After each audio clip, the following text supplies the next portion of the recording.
Hey Steven, thanks for joining us today. Welcome back to New York. What do you like about playing in New York and at Garage? Well, I like about playing in New York that I get to be in New York, I guess. I really like New York as a city. And the Mirage is just really one of my favorite venues, I would say. It's just, I don't know, it's such an on-point production, and the sound is really good. And yeah, I like to be here. The Art Bat remix of Return to Oz came out. Can you talk about what they were able to do to that track and what you think made Art Bat like really good for that track?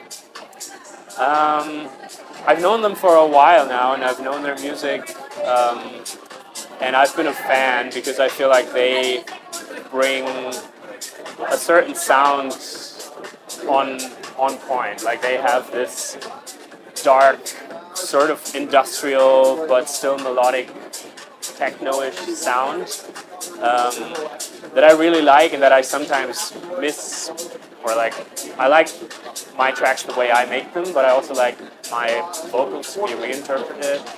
And so I had this song Return to Oz, which is actually a cover song by the Scissor Sisters, and yeah, I knew those vocals would fit pretty well into a darker,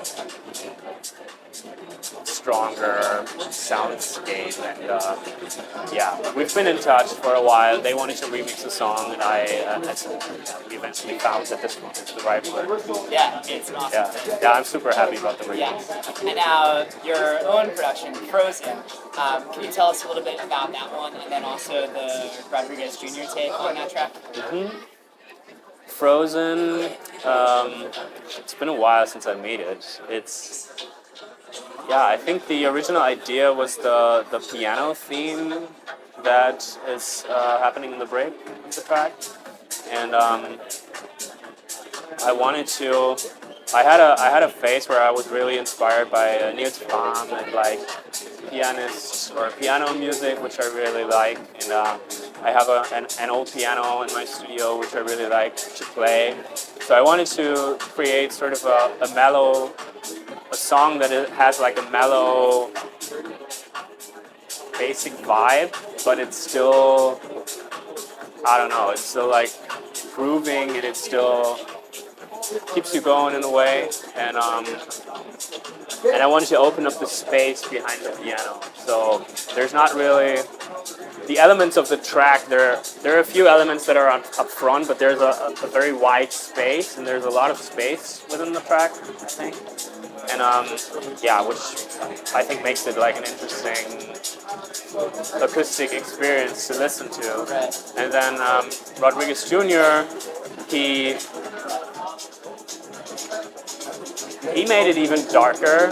Like he like put a really dark thump on it, which I liked because the song, the way I made it, you couldn't really play it in a club. I would say it was rather for listening at home. Yeah.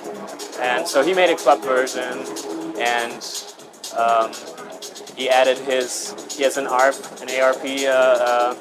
synth in his studio, and he added some really good sounds and soundscapes to it. What was the Burning Man experience like for you?